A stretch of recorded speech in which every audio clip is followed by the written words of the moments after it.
باب ما جاء ان الاعمال بالنیت۔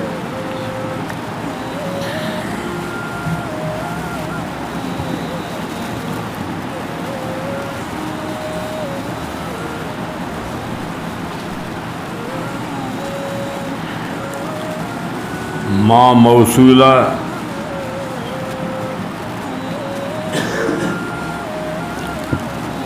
جاء یہ فعل ہے، ان الاعمال بالنیت یہ اس کا فاعل ہے جاء۔ پھر یہ صلہ بنے گا ما موصولہ کا۔ موصولہ دو قسم پر ہے، ایک ہے موصولہ اسمی، دوسرا موصولہ حرفی۔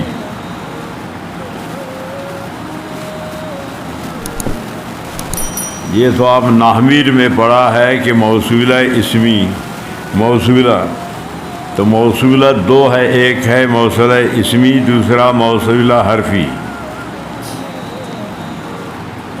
موصولہ اسمی اور حرفی میں فرق: موصولہ اسمی کے صلہ میں عائد ضمیر ضروری ہے، عائدہ، اور موصولہ حرفی کے صلہ میں عائد ضروری نہیں، یہ فرق ہے۔ آپ موصولہ اسمی جانتے ہیں، حرفی نہیں جانتے، آپ کو کوئی پتہ نہیں کہ موصولہ حرفی کون سا ہے، کون سے کلمات ہے، یہ آپ نہیں جانتے۔ جانتے ہیں؟ مشکل سمجھا یا نہیں؟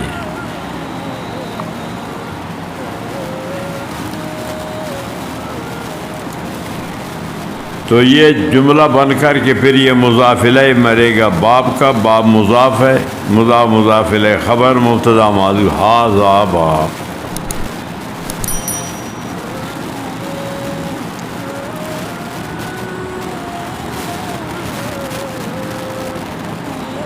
تو یہ تو باب کی ترکیب ہے۔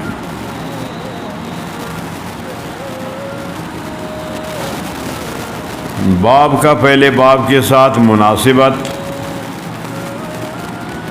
پہلے باب میں اعمال کا ذکر تھا کہ جو دخول جنت کے لیے اعمال سبب بنتے ہیں، یہ ذکر تھا۔ اس باب میں ہے وہ اعمال سبب بنتے ہیں کہ جن میں کی نیت میں اخلاص ہو۔ اعمال کی بذات نیت پر ہے، نیت میں اخلاص ہو، پھر وہ اعمال دخول جنت کے لیے سبب بنتے ہیں۔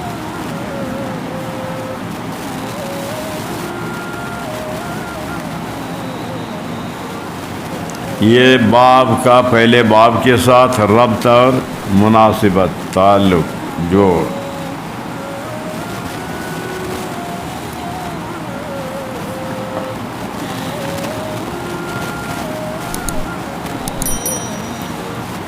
تیسرا اس باب کا غرض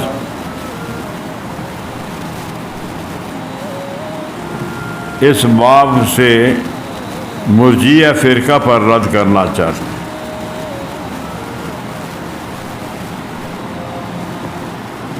کہ جو اعمال کے قائل نہیں ہے کہ اعمال سے نہ نفع ہے نہ نقصان ہے، ان پر رد کرنا مقصود ہے اس باب سے۔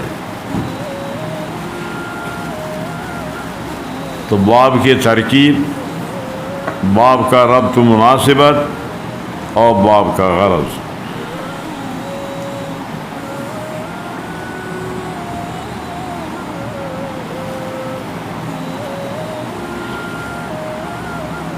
ان الاعمال بالنیت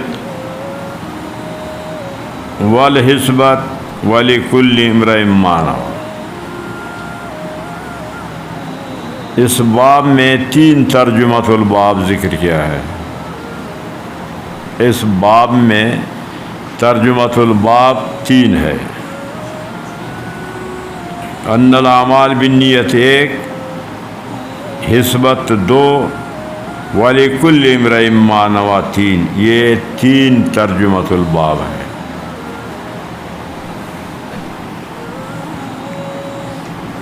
ترجمۃ الباب تین ہے، اس لیے تین حدیث مترجم لہو ذکر کیا.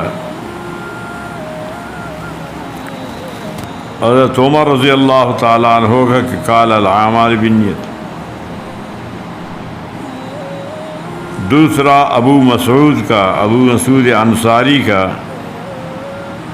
یحتسبھا، یہ دو. اور تیسری حدیث سعد بن ابی وقاص رضی اللہ عنہ. ترجمۃ الباب تین تھے تو تین مترجم لہو، تین حدیث ذکر کیا ہر باب کی مناسبت سے. بے بات آ گئی سمجھ میں؟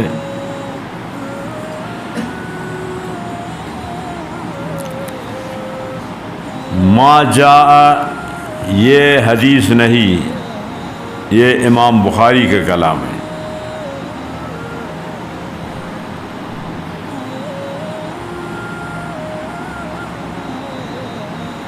اور حسبت یہ بھی حدیث نہیں، یہ بھی امام بخاری کا کلام ہے. یحتسبھا اس سے استنباط کر کے اس کو رکھا ہے، ذکر کیا ہے. بات بھائی سمجھ رہے ہو؟ ما جاء یہ امام بخاری کا کلام ہے، حدیث نہیں. حسبت یہ بھی امام بخاری کا کلام ہے، یحتسبھا سے اس کو استنباط کیا ہے، یہ بھی حدیث نہیں. بات سمجھ رہے؟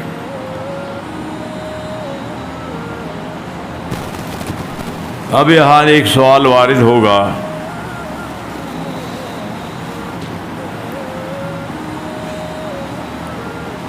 سوال یہ ہے کہ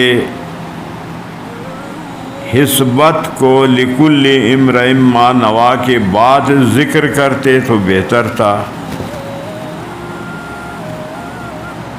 الاعمال بالنیت یہ حدیث ہے، لکل امرئ ما نویٰ یہ بھی حدیث ہے. تو حسبت حدیث نہیں تو دو حدیثوں کے درمیان اس کو کیوں ذکر کیا، اس کو بعد میں آخر میں ذکر کرتے. بات سمجھ رہے ہو یار؟ کہ انما الاعمال بالنیات یہ حدیث ہے، لکل امرئ ما نویٰ یہ بھی حدیث ہے. تو ان کے درمیان میں حسبت حدیث نہیں، اس کو کیوں اس کو آخر میں ذکر کرتے، یہ ہے سوال.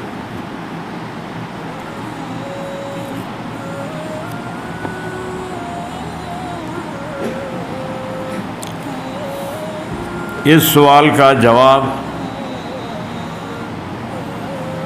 اگر حسبت کو آخر میں ذکر کرتے پھر ترجمۃ الباب تین نہ بنتے، دو بنتے.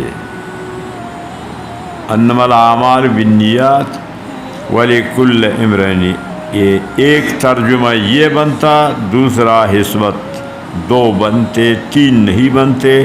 اس وجہ سے اس کو پہلے ذکر کیا کہ اب یہ تین ترجمۃ الباب بن گئے. تین کے لیے تین حدیث ذکر کیا مترجم لہو. بات سمجھ میں آ گئی؟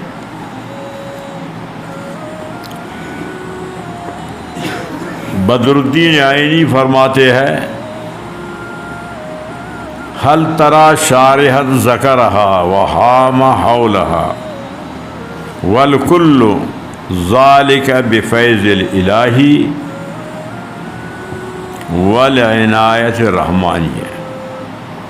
علامہ عینی فرماتے ہیں کہ یہ نکات، یہ توجیحات میں نے ذکر کیا ہے، یہ اللہ تعالیٰ کا خدا داد چیز ہے کہ اللہ نے یہ فیض مجھے عنایت کیا. اور کسی شارع کے شرح میں دکھاؤ کہ کسی نے یہ نکات کو نہ ذکر کیا ہے، نہ کسی شرح میں تمہیں ملے گا.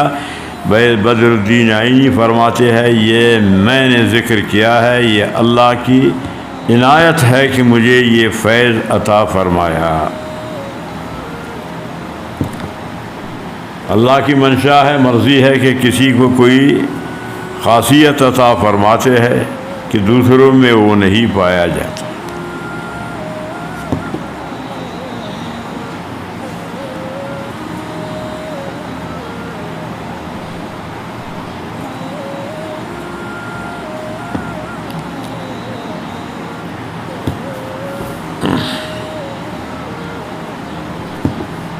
انا اقول هذا الطريق هذا الطرز درس البخاری لا يحصلك عند احد وهذا فیض فضل من اللہ خاصیت للمفتاح العلوم لا تجد عند احد۔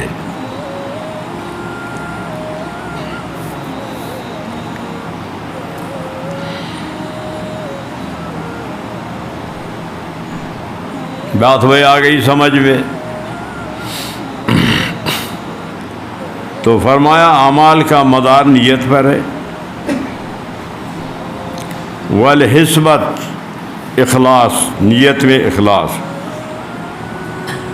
وَلِكُلِّ امْرِئٍ مَا نَوَىٰ، ہر آدمی کو وہ ملے گا کہ جو اس کی نیت ہے، جتنی نیت ہے اتنا ہی اس کو ثواب ہے۔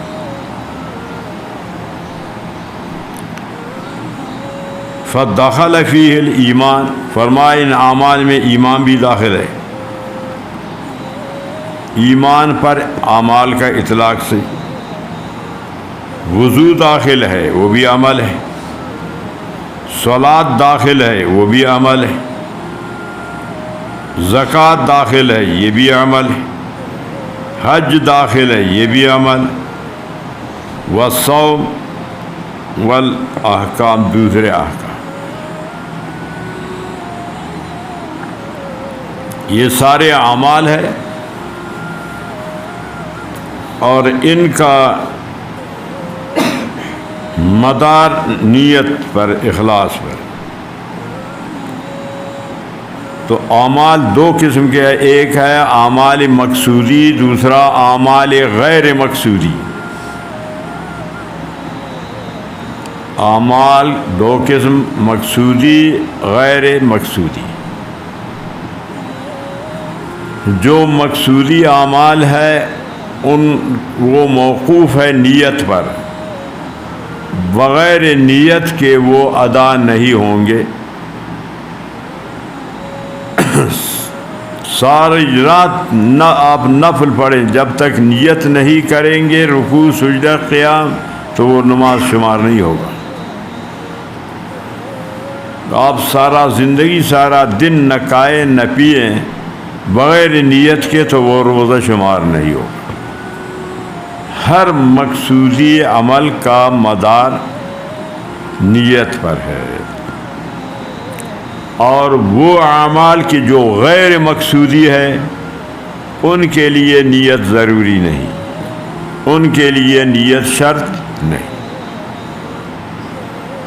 وضو یہ غیر مقصودی عمل ہے، نماز کے لیے یہ اباحت کا سبب ہے، وگرنہ فی نفسی ہی وضو کرنے میں ثواب نہیں۔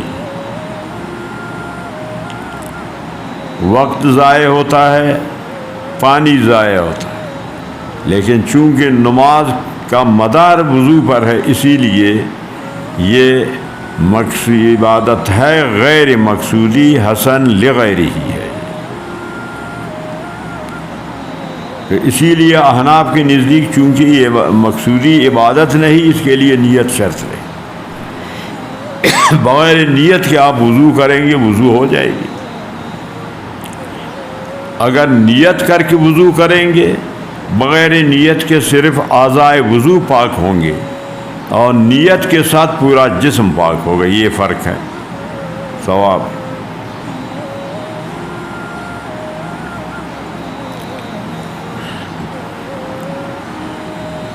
وقال اللہ تعالی، اللہ تعالیٰ نے فرمایا قل کل یعمل علی شاکلت،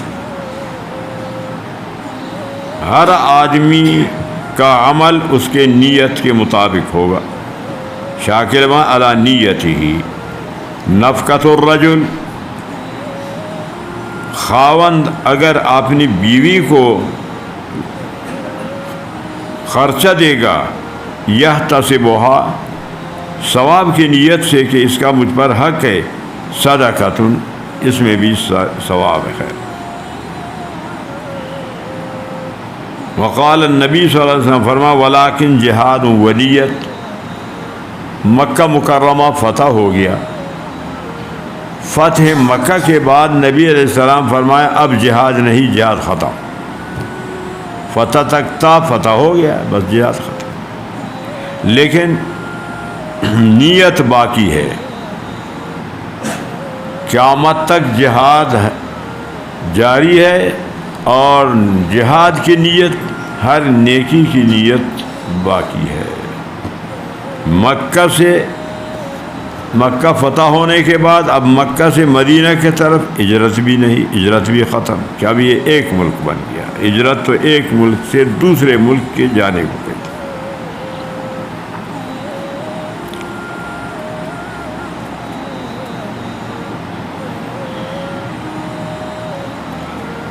اب یہاں ایک سوال وارد ہوگا. سوال یہ ہے کہ حسبت یہ عطف ہے نیت پر. معطوف اور معطوف علیہ کا حکم ایک ہوتا ہے. نیت حدیث ہے معطوف علیہ، تو حسبت اس پر عطف ہے. یہ کیوں حدیث نہیں؟ تو یہ بھی حدیث ہونا چاہیے. یہ ہے سوال. اس کا جواب یہ ہے معطوف و معطوف علیہ تمام احکام میں ضروری نہیں شریک ہوں. من وجہ کچھ میں شرکت ہو تو بس کافی ہے معطوف. تو اس نیت کے معطوف علیہ ہونے سے کہ وہ حدیث ہے، ضروری نہیں کہ حسبت بھی حدیث ہو.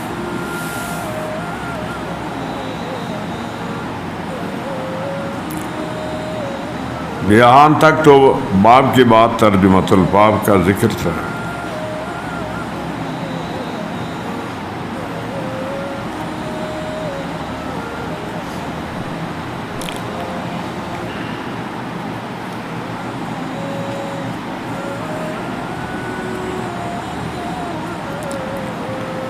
پہلی حدیث، اچھا، انما الاعمال بالنیات، یہ بخاری شریف کی پہلی حدیث ہے.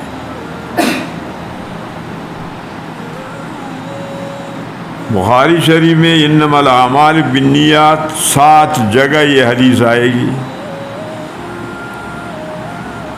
7 جگہ، اور 7 جگہ میں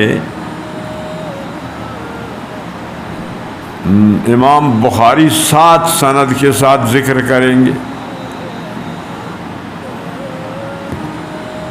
اور 7 اپنے شیخ 7 اس اساتذہ سے ذکر کریں. یہ حدیث بخاری شریف میں 7 جگہ 7 اساتذہ سے 7 سند سے ذکر کریں گے، ایک سند کے ساتھ. ابتدا میں ذکر کیا تو آپ نے استاد شیخ حمیدی سے،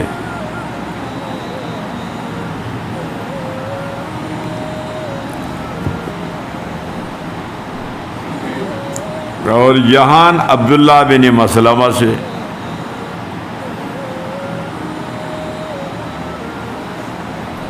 تو سند میں فرق، شیوخ میں فرق.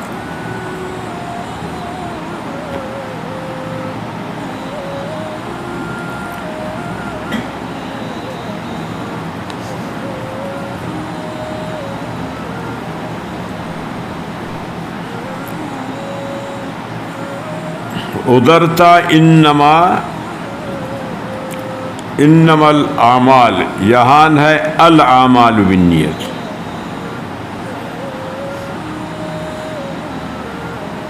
ادھر انما تھا، یہاں انما نہیں، یہاں الاعمال.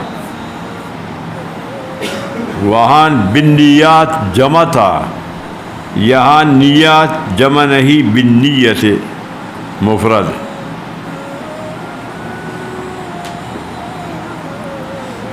وہاں تھا وَإِنَّمَا لِإِمْرَئٍ، یہاں ہے وَلِكُلِّ إِمْرَئٍ مَا نَوَىٰ.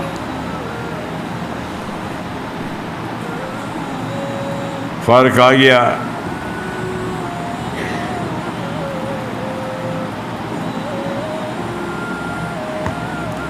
فمن کانت ہجرتہ الی اللہ ورسولہ، وہاں یہ جملہ نہیں تھا، وہاں معذوف تھا اس حدیث میں یہ جملہ.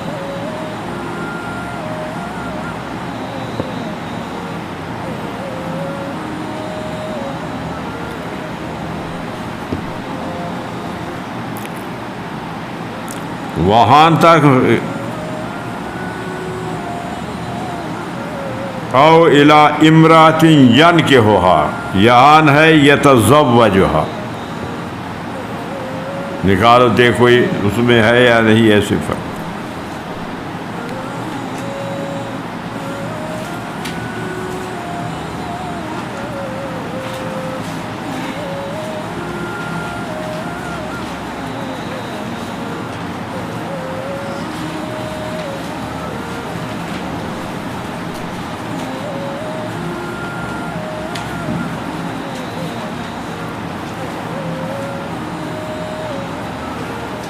ہے یا نہیں، فرق سمجھ رہے ہیں نا. وہاں حدیث میں، متن میں، اس میں فرق ہے. سند میں بھی فرق ہے، متن میں بھی فرق.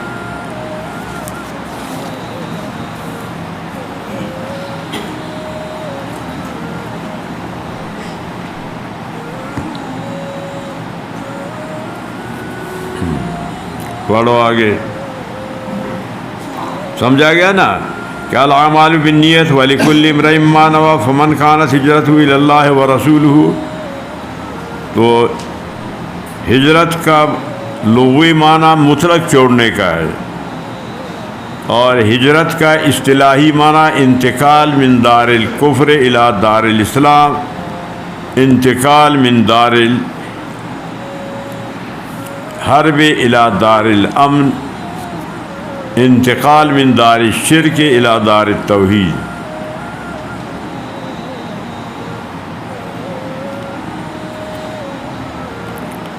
فمن کانت ہجرتہ الی اللہ ورسولہ فہجرتہ الی اللہ ورسولہ. یہاں سوال یہ وارد ہوگا، یہاں ہجرت کو تکرار کیا، ہجرت الی اللہ ورسولہ، فہجرتہ الی اللہ ورسولہ. آگے ہجرت دنیا کی طرف یا عورت کی طرف، فہجرتہ الی ما ہاجر، وہاں تکرار نہیں کیا. اس کی کیا وجہ ہے، یہ سوال ہے.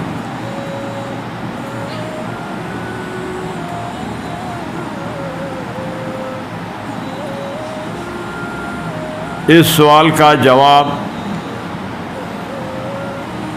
کہ اللہ اور اللہ کے رسول کے نام کے ذکر کرنے میں لذت ہے. جتنا بھی اس کو ذکر کیا جائے مسلمان کو لذت حاصل. دنیا اور عورت یہ مذموم ہے، اس کے ذکر کرنے میں لذت نہیں ہے، اسی لیے اس کو تکرار کے ساتھ ذکر نہیں کیا. اس کو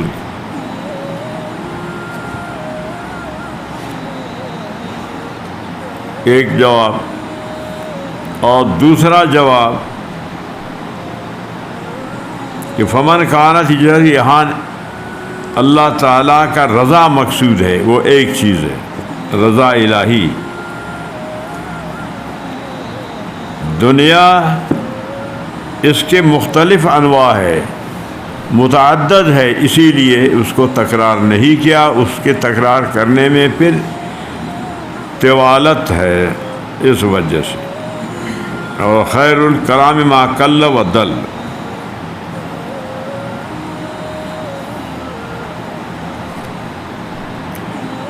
باقی مزید اس کی جو تفصیل وہ وہاں گزر چکا ہے. مذاہب اختلافات بھی وہاں گزرے، مزید تفصیل بھی اس پر وہاں ابتدا میں بیان ہو گیا۔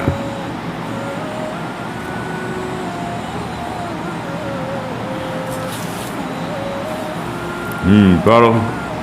حدثنا حجاج بن منهال قال حدثنا شعبة قال أخبرني عدي بن ثابت قال سمعت عبد الله بن يزيد عن ابي مسعود الانصاري رضي الله تعالى عنه عن النبي صلى الله عليه وسلم قال اذا انفق الرجل على اهله يحتسب فهي له صدقه۔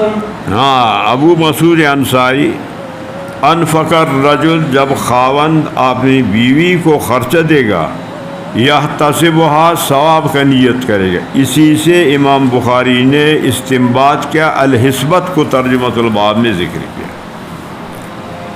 فَهِيَ لَهُ، یہ نفقہ بھی صدقہ ہے کہ وہ سمجھے کہ شاید بیوی پر خرچہ کرنے میں ثواب نہیں ہے، فرمایا اس میں بھی ثواب ہے، یہ بھی عمل ہے، نیت ثواب کا ہے تو اس کو ثواب مل جائے گا۔ یحتسبها، ثواب کا نیت کرے گا تو فَهِيَ صدقہ، پھر اس کو ثواب مل جائے گا۔ چلو۔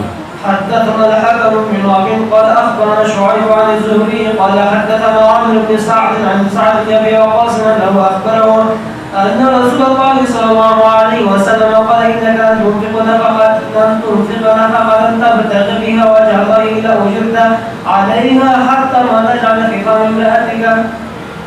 اچھا، سعد بن ابی وقاص، انک لن تنفق نفقۃ تبتغی وجہ، جو بھی تو خرچہ اللہ کے رضا کے لیے کرے گا، تیرا مقصد ہے اللہ کی رضامندی، اللہ راضی ہو۔ لن تنفق نفی ہے، الا اجرتا، اس بات کہ ہر نفقہ میں اللہ تعالیٰ تجھے اجر عطا فرمائے گا، تمہیں ثواب مل جائے گا۔ حتیٰ ما تجعل، کہ آپ ایک لقمہ بیوی کے منہ میں ڈالیں گے اس پر بھی تجھے اجر مل جائے گا۔ فی فم امراتک،